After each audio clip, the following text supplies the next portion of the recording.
The first thing I saw when I opened my eyes was her. Not the ceiling, not the rain on the window, not the big dark room I knew I had no right to be in. Just Elena Sterling, standing at the side of the bed, hands on her hips, staring at me like I was a broken pipe in her hallway. "Boone," she said, slow and sharp, "why are you in my bed?" For a second, my sleepy brain tried to catch up. My phone was still in my hand. Flashlight app open from when I had checked the roof at 3 in the morning. The storm was still going outside. Rain beating against the glass so hard the old oak tree in the yard looked like it was fighting for its life. I pushed myself up on one elbow. The sheets were soft, way too soft for a guy who owned more work boots than good shirts. "Because you told me not to drive home in the storm," I said. Her eyes flicked to the window, to the water running down the glass, to the way the wind shook the branches. She took a breath like she wanted to argue, but she knew I was right. "I told you to use the guest room," she said. "The ceiling in the guest room started leaking." I answered, "You said you would rather have me in a dry bed than listening to water hit a bucket all night." Her jaw tightened. She did not look away, though. That was one thing about Elena. She always looked right at the problem. At the roof. At the council. At me. From down the hall, her mother's voice floated through the quiet house. "Elena, is that you?" Elena muttered under her breath and shot me a warning look. "My mother does not need surprises," she said. "I tried to keep it quiet," I said. "She has storm radar." A tiny crack showed in Elena's serious face, like a laugh was trying to push through and she was holding it back. "Get up," she said. "We are talking about boundaries." "Right after I make sure your roof does not end up in your dining room," I said. By the time we made it to the kitchen, Mrs. Sterling was already there, in a robe that somehow still looked formal. Tea kettle on, hair neat, posture straight, like the storm outside did not dare touch her. She looked from Elena to me and did not even blink. "So," she said, "you slept." "I tried the guest room," I said. "The ceiling leaked. I moved. Roof is still angry, but nobody died, and nobody should start a rumor over plumbing." Elena gave me a look that said she did not love my mouth, but it took some heat out of the air. Mrs. Sterling sipped her tea. "Good," she said. "This house needs a competent man more than it needs gossip." "Elena is competent," I said. Mrs. Sterling's eyes warmed just a little. "She is," she said. "She is also stubborn enough to argue with rain. Now go fix my roof." "Mom," Elena said. "Do not mom me," she answered. "Be grateful the storm dropped a contractor on your doorstep who actually shows up when things break." Elena's eyes slid to me. Some of the anger left her face, replaced by something closer to acceptance. "Roof first," I said. "Then the fireplace. Then the trees in the yard before they take out your fence." She gave a short, sharp nod. Decision made. That was another thing about Elena. Once she chose, she did not wobble. By mid-morning, the wind had settled a little. Still hard, but not crazy. Enough to climb if you respected it. I was on the porch with a tool belt on, boots already full of mud, when Elena stepped outside. She had changed out of the pencil skirt and heels. Now she wore jeans, an old sweatshirt, and a ponytail. In her hands she held a roll of plastic and a small bucket of nails. "You sure you know how to hold that?" I asked. Her eyes narrowed. "Are you sure you know how to climb without giving commentary?" She said. "I can do both," I said. She made a sound that might have been a laugh. She turned away before I could see it. Up on the porch roof, the rain hit my back like cold gravel. I found the weak seam near the flashing, the place where the last guy had cut corners. Rotten nail holes, cracked shingle edges. I peeled it back, cleared the mess, and started fresh. Storm work is simple. You move with purpose, or you pay for it later. Below me, Elena braced the plastic sheet against the wind. Feet planted, shoulders back, hair whipping around her face. The gusts grabbed the plastic hard, trying to rip it free, but she leaned into it and held. 2 inches left. I called. She shifted without question. "Like this?" she asked. "Perfect," I said before I could stop myself. The word came out plain, but I saw it hit her. Her face changed a little, like she was not used to hearing that kind of word when it was not about her looks or her last name. By the time I came down, I was soaked through, shirt sticking to my skin. She was just as wet, but she did not complain. She held out the nail bucket at the exact second I needed a place to drop my hammer. "Thanks," I said. "You are welcome," she answered. Her tone was crisp, but the corner of her mouth lifted a little. Inside, Mrs. Sterling watched from the window, arms crossed, like she was grading me. "Do not fall," she called through the glass. "I will try my best," I called back. "She says that to everyone," Elena said quietly at my side. "Delivery guys, mailman. My old piano teacher." "I am honored," I said. This time she did not hide her smile. The fireplace was next. The insert was old, the damper stuck, and the whole thing made a grinding sound when I tried to move it. The room smelled like wet brick and old ashes. Elena hovered nearby, arms crossed, eyes on my hands. "Is it supposed to sound like it is dying?" she asked as the metal rattled. "No," I said. "That is what happens when somebody cuts corners and never comes back to fix it." "I did not neglect it," she said quickly. "I know," I said. "I am blaming the last guy with the toolbox, not you." She let out a short laugh before she caught herself. It sounded like it surprised her as much as me. From the kitchen, Mrs. Sterling's voice carried again. "If you two are done insulting my house, I would like to keep it in one piece." "Yes, ma'am," I said. Elena shot me a glare that had no real heat in it. "Just fix it," she said, but her eyes were softer now. I cleaned the tracks, reset the pin, changed the cracked gasket, and checked the flue. When I lit a small test fire, the flame caught clean. The smoke pulled up and out the way it should. No backdraft, no coughing. The room warmed slowly. The old stone in the fireplace picked up the heat and held it. For the first time since I walked in, the house felt like it was breathing normally.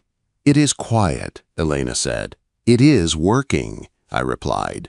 She looked at the fire, then at me. There was a different kind of look in her eyes now. Not flirty, not cold, just real respect.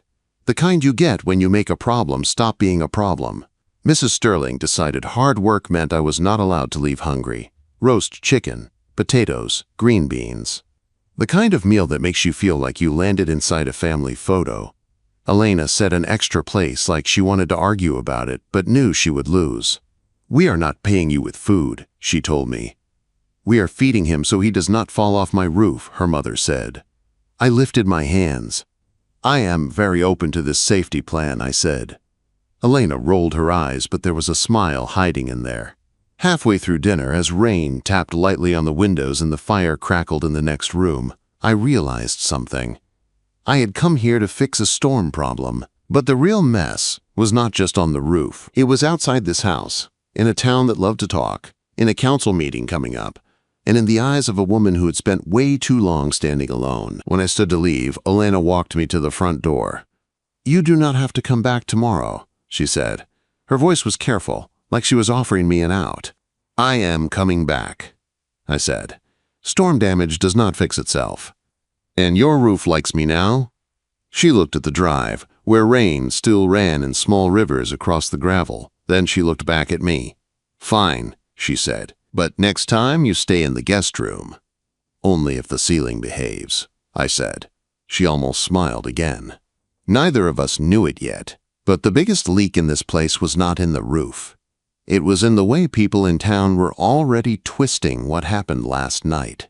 And the next time I drove up this long, wet driveway, I would learn just how fast one night in her bed could turn into a storm all its own. By mid-morning, the storm had stopped shouting and settled into a hard, steady rain, the kind that still wrecks things, just more quietly. 2 big oak limbs were down in the driveway. Another tree hung low near the fence like it was thinking about giving up. The yard smelled like wet dirt and broken bark. I was checking the chain on my saw when the front door opened behind me. Elena stepped out in a rain jacket, jeans, and boots that were too clean for what we were about to do. In her hands, she held a thermos and a pair of work gloves. "Coffee," she said. I took a sip and almost choked. "That is strong," I said. She stared like she was ready to fight. "That is polite," I added. "It tastes like it wants to be road tar when it grows up." From the porch, Mrs. Sterling laughed. Elena shot her mother a look, then glared at me. "Fine," she said. "Next time you make it." "Deal," I said. "Mine might taste like diesel, so we will call it even." Her eyes flashed, but there was a light in them now. Less storm, more spark.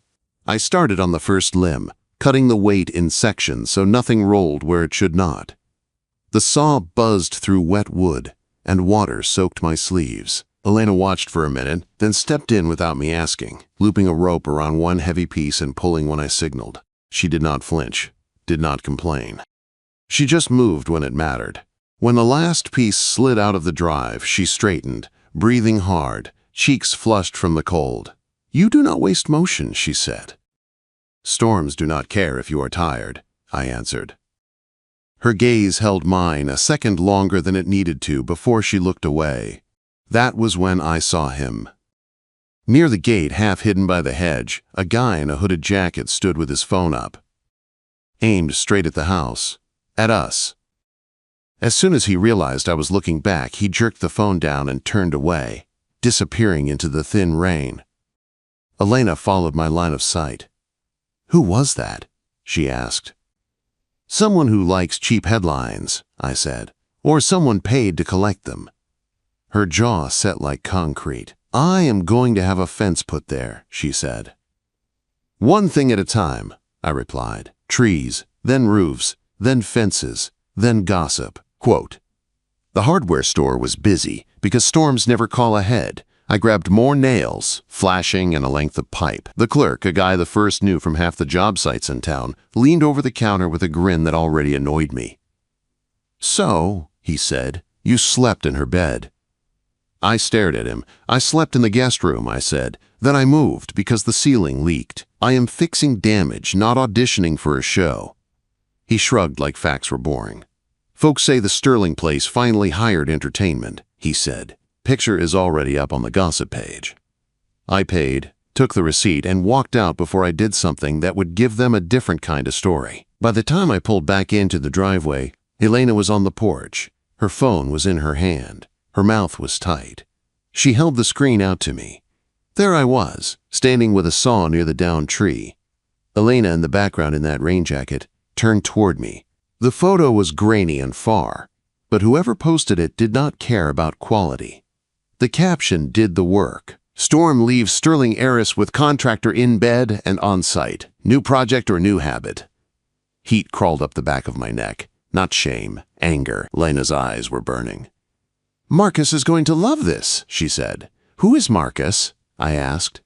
"Town council," she said. "Developer. He thinks every piece of land should come with his name on it, and he would like Sterling attached to him in public, on paper, and probably in his head." "Then he is about to be disappointed," I said. The door opened behind her. Mrs. Sterling stepped out, calm like always. "Stop feeding it," she told her daughter. "Gossip is like mold. It grows in dark, damp corners. Facts are sunlight." "This could cost us the vote next week," Elena said. "Then we take our facts to the people voting," Mrs. Sterling said, "not to the ones playing with their phones." Elena's shoulders dropped a fraction. I could almost see her remembering she did not actually have to fight alone. "I need more supplies," I said. "I can go alone if you want to avoid the stairs."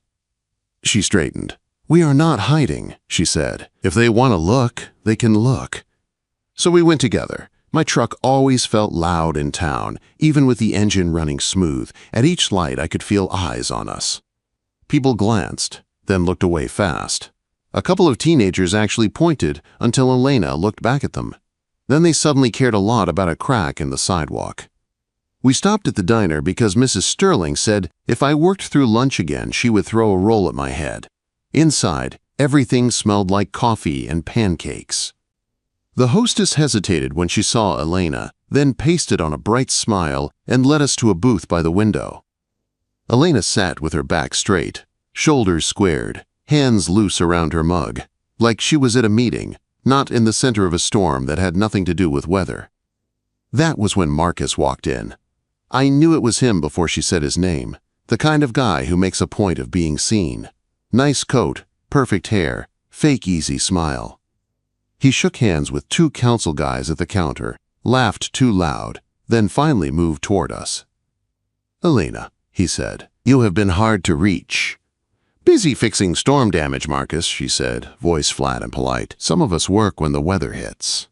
His eyes slid to me. He took in my worn jacket, the dirt on my boots, the calluses on my hands. "Boone, right?" he said. "Contractor." "That is me," I said. "Town is worried," he said to Elena. "People are talking." "The town can find a hobby," she replied. He leaned in a little, like we were sharing a secret. "You do not have to prove anything to anyone by keeping him close," he said. "People might think you are mixing business and personal in risky ways." The table nearest us went quiet. I set my fork down. "Say what you mean," I said. Marcus smiled like he thought he had the upper hand. "I mean you are a contractor," he said. "She is Sterling. Do not confuse proximity with access." I looked at him the way I looked at a cracked beam, trying to decide where to cut to make it safe. "You keep circling her like she is a permit you can buy," I said. "You are not protecting her. You are marketing yourself." Color climbed up his neck. The council guys at the counter pretended not to listen harder. Elena lifted her mug and took a slow sip. When she set it down, her voice was calm. "If you are done performing, Marcus," she said, "I have actual work to do." He straightened. "I will see you at the meeting," he said. "Public trust matters." "Then bring facts," she said, "not shadows." When he left, the air eased like someone opened a window. "You did not have to say anything," she said. "I was not going to sit while he talked about you like you were a zoning code," I said. Her mouth twitched. On the way back, we had to detour by Miller Road. A big pine had gone down across both lanes. A small sedan sat stuck on one side, hazard lights blinking. A man stood in the rain, holding his jacket over a little kid's head, trying to shield them.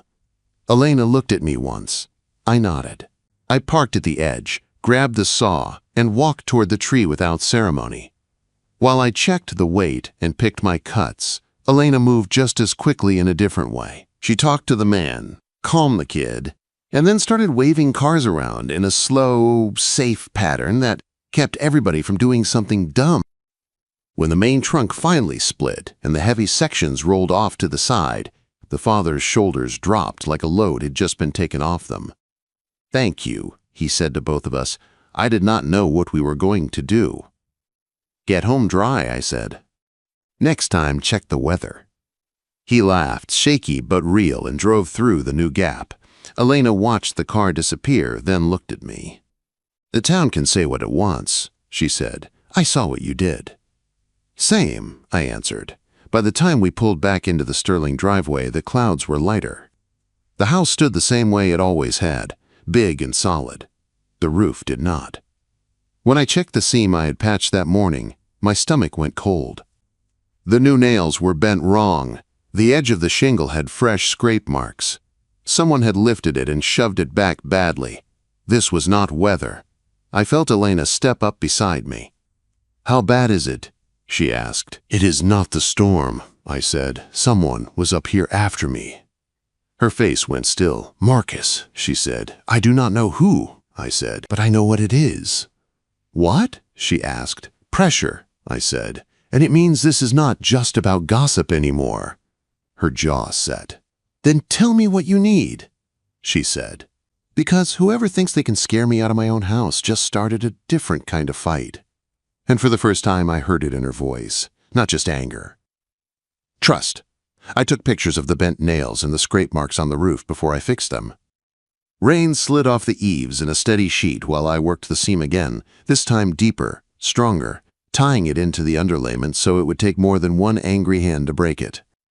Below me, Elena stood on the porch with her arms folded, face tight, watching the yard like she expected someone to step out from behind the trees.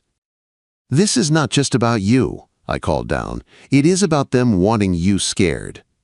"I am already tired," she said. "Scared is not on the list." Quote. When I came down, she was waiting with a towel and a flashlight. "What now?" she asked. "Now we stop being surprised." I said, "Do you have motion lights in the garage?" She blinked. "You carry those in your truck?" she asked. I carry a lot of things, I said. Storms and people like to hit from the dark. Lights make both less brave. We spent the next hour installing 2 motion lights at the gate and 1 near the side door next to the utility room. I drilled. She held the ladder and steadied the fixtures, never once acting like the work was beneath her. When it pops on, I told her, anyone who thinks they can creep in is going to feel like they are on stage. Good, she said. Let them feel it. That night the house was quiet in the way old houses are. A few creaks, wind in the trees. The soft hum of the furnace that I had already checked twice. Mrs. Sterling went to bed early. She trusted the system more than she trusted the town. Elena sat at the kitchen table with papers spread in front of her. Council agenda. Budget lines. Notes in sharp, dark ink. You should sleep, I said. You should, she replied. I will, I said, after I check the boiler again. She stood up. I am coming, she said. You do not have to, I told her. I am not letting you handle this alone, she said, not when the last person who touched my roof did not work for us. We went down to the utility room together. The air was cooler there, smelling like metal and dust. I opened the boiler panel. See this, I said, pointing at the valve. Someone turned this earlier just enough to starve the line. If they had waited a day to do it, you would have thought the furnace just died. Her mouth tightened. You are sure? She asked. Positive, I said. The dust ring on the pipe is clean where the hand moved it. Weather does not do that. People do. Fix it, she said. Yes, ma'am, I said, on purpose. Her eyes cut to mine, annoyed, but there was a faint light there, too. I turned the valve back to where it belonged and added a new, simple lock. Nothing fancy, but enough to show if someone tried to mess with it again. Then I took another photo. You are really going to the sheriff, she said. That is what he is there for, I answered. If this was one mistake, that would be different. Roof, furnace, kid at the gate with a phone, that is a pattern. We came back up to the kitchen. The house felt different now, not weaker, more awake. Elena looked at the clock. It is late, she said. You should head home. I glanced at the front window. Rain had started again, harder this time. The driveway was a dark river under the porch light. You told me not to drive in a storm, I said. That was last night, she answered. The road did not get wider overnight, I said. I will take the couch. The guest room is not on my list until that ceiling is dry. She stared at me for a long second, eyes serious and searching. You do not listen very well, she said. Not to people who want to scare you, I said. To you, I listen fine. She blew out a breath. Fine, she said. You stay. Couch. And doors are locked. Yes, boss, I said. She pointed a finger at me. Do not call me that, she said. It sounds like you work for me. Quote. I met her eyes. I work with you, I said. There is a difference. Her mouth softened. Yeah, she said quietly. There is. The couch was not as comfortable as her bed, but I was not planning on sleeping much anyway. I lay there in the dark, listening to the rain in the house, thinking about the kid at the gate and the way Marcus had smiled in the diner. At some point I drifted off. The motion light at the gate snapped on with a sharp click and a wash of white across the front curtains. I was up before my eyes were fully open, boots in my hand, heart already running. By the time I hit the hallway, Elena was there too, in bare feet and a long t-shirt, phone in her hand, jaw set. We met at the front door without needing words. She unlocked it, and we stepped onto the porch together.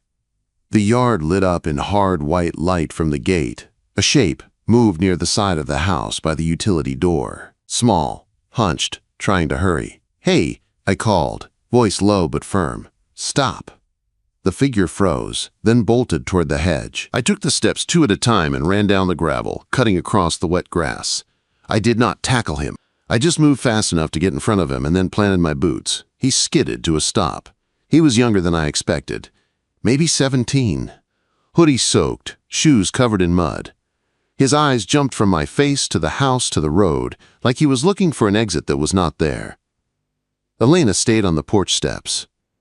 Close enough to see, far enough to stay safe. Her posture was straight. No flinch. Why are you here? She called.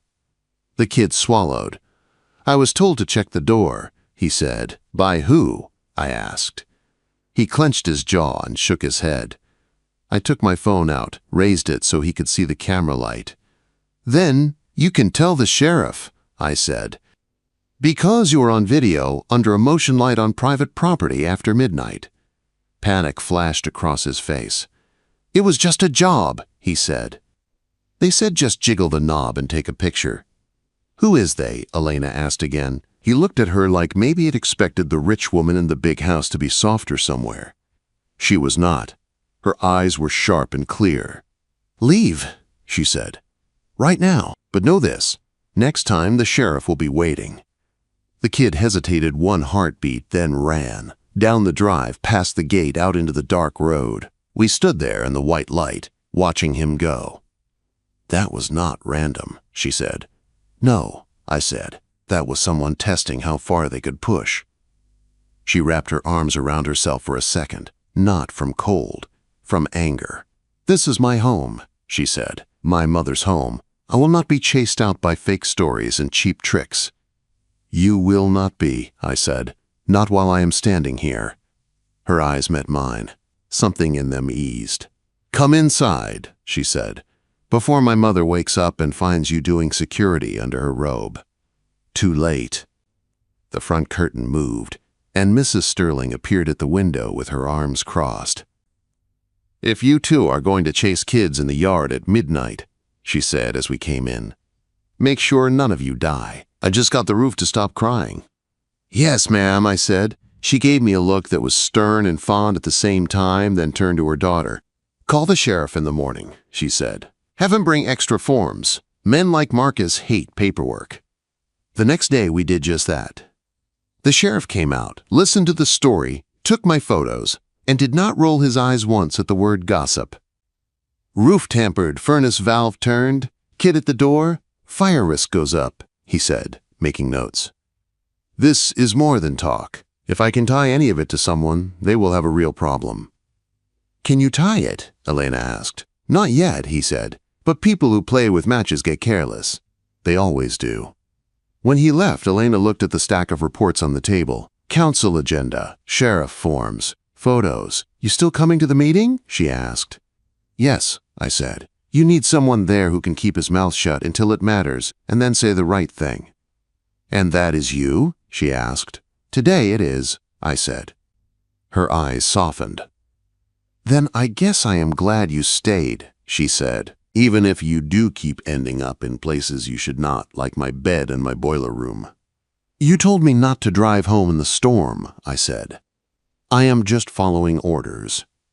She shook her head, but there was a smile she could not hide now. "The council is going to be a bigger storm than any of this," she said. "Good," I said. "I already know where the leaks are." She picked up her coat, squared her shoulders, and nodded toward the door. "Then let us go see if the town wants facts," she said. "Or just more pictures." We walked out together, side by side, into a gray morning that felt like it was holding its breath. The fire hit the night before the council meeting.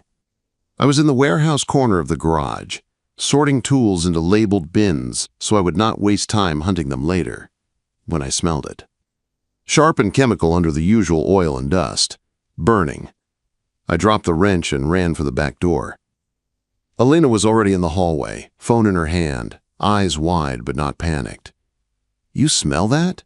she asked. "Yeah," I said. "Stay inside. Call 911. Quote.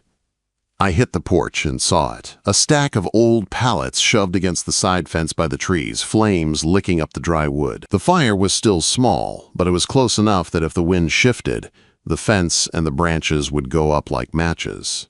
I grabbed the hose, twisted the valve open hard, and ran the stream straight at the base of the flames. It hissed and spit as the water hit. Smoke rose thick and gray. "Fire department is on the way," Elena called from the porch, voice steady. They said keep distance if it spreads. "It is not spreading," I said, more to myself than to her. I soaked the pallets until they were nothing but blackened, soggy boards.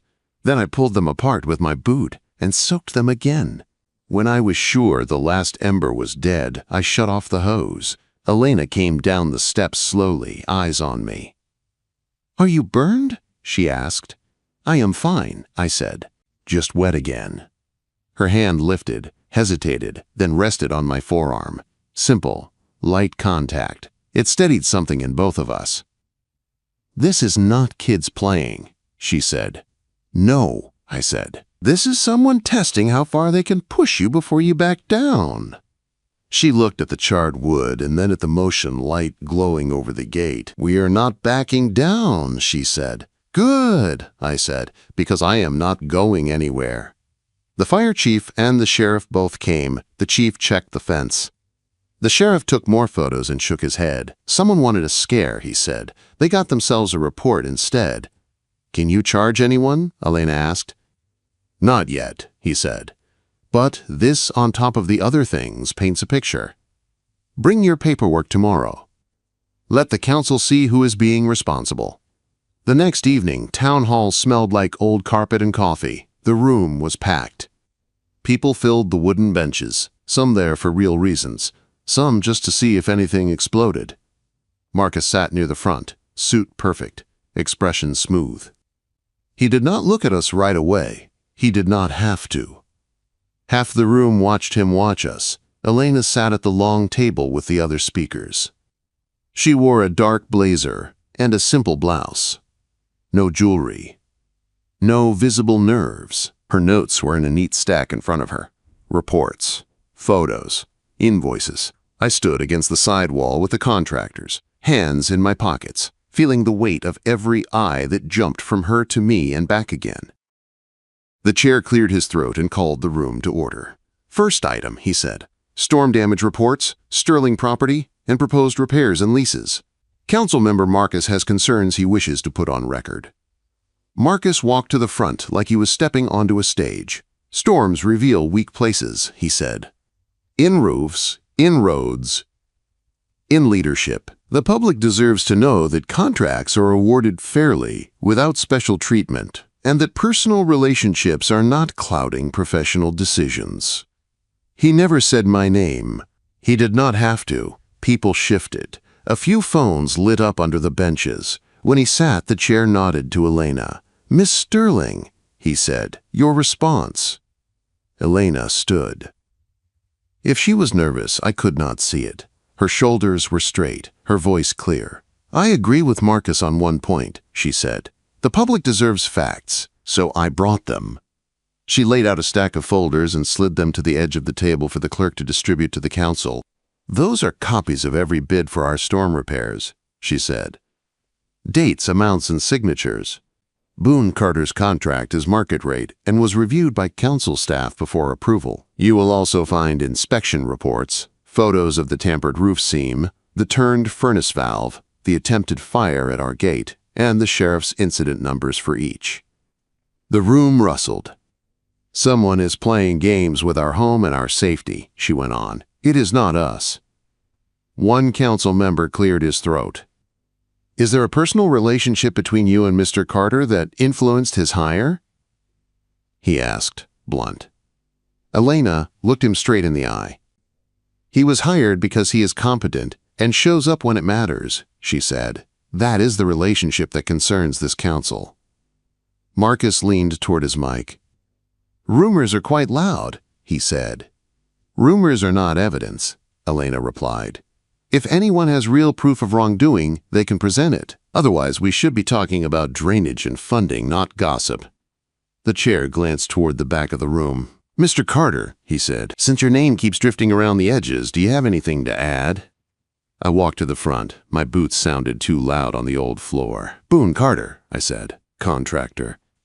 I kept my hands loose at my sides and my voice level. "I do not work for free," I said. "I do not take payment in favors or rumors.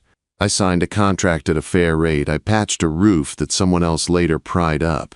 I relit a furnace that someone tried to shut off. I put out a fire that someone started against a family's fence." I looked at Marcus. "I am not guessing," I said. "I am telling you what I saw with my own eyes and what the sheriff has on file." A quiet settled over the room that felt heavier than the whispers. "If the issue here is public trust," I went on, "then that trust should be built on actual work done and actual bills paid, not on who hates who this week." The chair nodded slowly. "Thank you," he said. They argued some because councils always do. Numbers, budgets, timelines. In the end, the votes were not perfect, but they were enough. Funding for Sterling storm repairs passed. The motion to block my contract failed. The lease for the old South Lot warehouse to be converted into a workshop passed at market rate. When the gavel came down, the noise in the room rose fast. Marcus's smile was tight now, not smooth. He came over anyway. "Enjoy your warehouse," he said. "Storm season comes every year." "If it floods," I said, "I will fix it." Elena stepped up beside me and looked Marcus dead in the eye.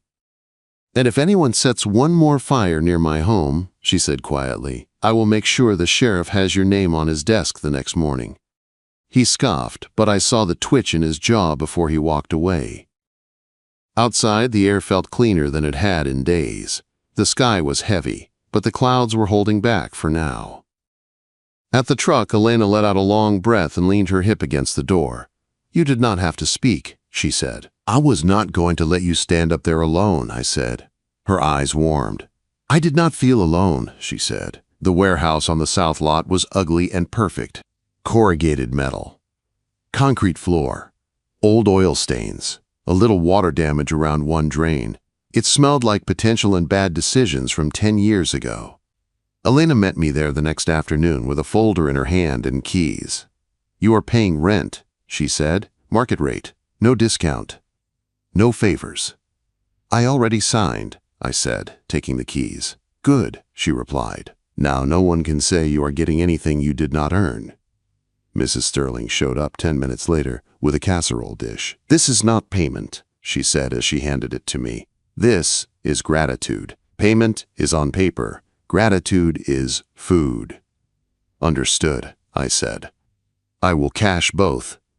Elena rolled her eyes, but there was a smile she did not try to hide now. That night, I stayed late at the warehouse, building shelves and setting up a real workbench. Rain started again, light at first, then harder.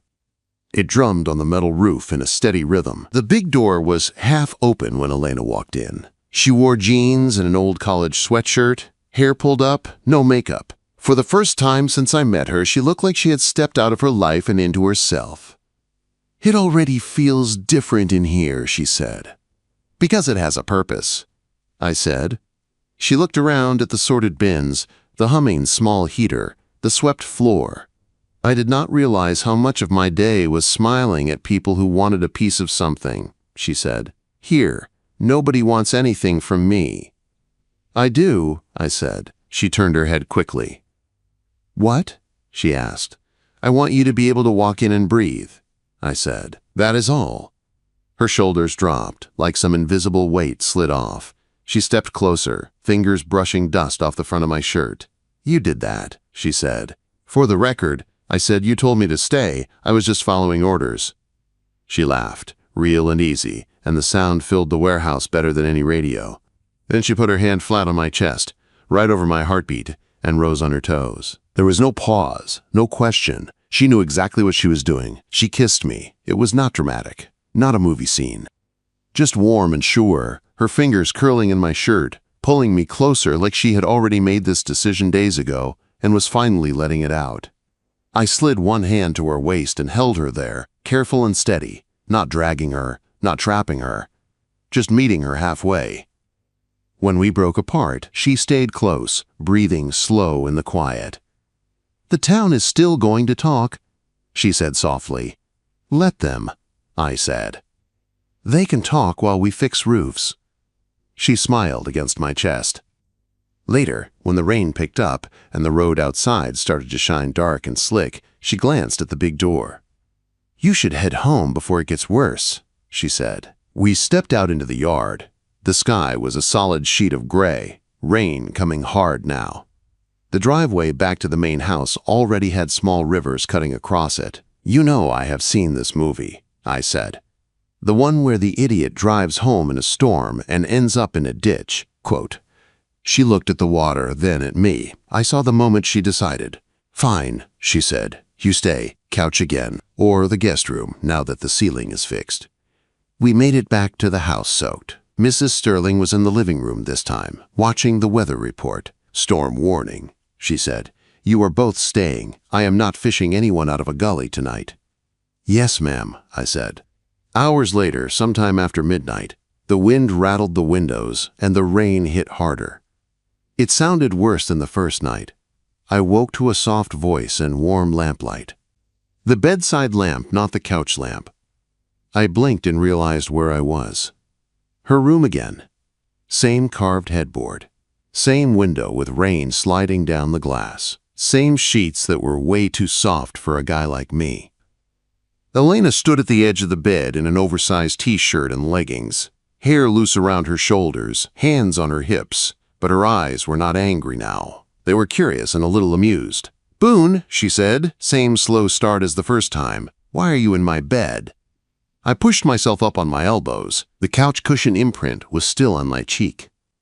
"I must have drifted in here after checking the windows when she called my name and I followed without thinking. Because you told me not to drive home in the storm," I said, "and because this time you came and got me." Her mouth tugged up at one corner. "I did," she said. She sat on the edge of the mattress. The rain was louder now, but the room felt safe. "Somewhere out there, they are still talking," she said quietly. "Somewhere in here, you chose," I said. "That is the only part that matters to me." Her hand found mine on the blanket, fingers threading through, warm and sure. "I am done letting them write the story," she said. "Good," I said, "because I like ours better." She leaned in, kissed me once, soft and certain, then turned off the lamp. The storm kept beating on the glass. For the first time since it all began, it sounded less like a threat and more like a soundtrack to something solid. She had asked why I was in her bed. The answer was simple. Because she told me not to drive home in the storm, and because now she wanted me there.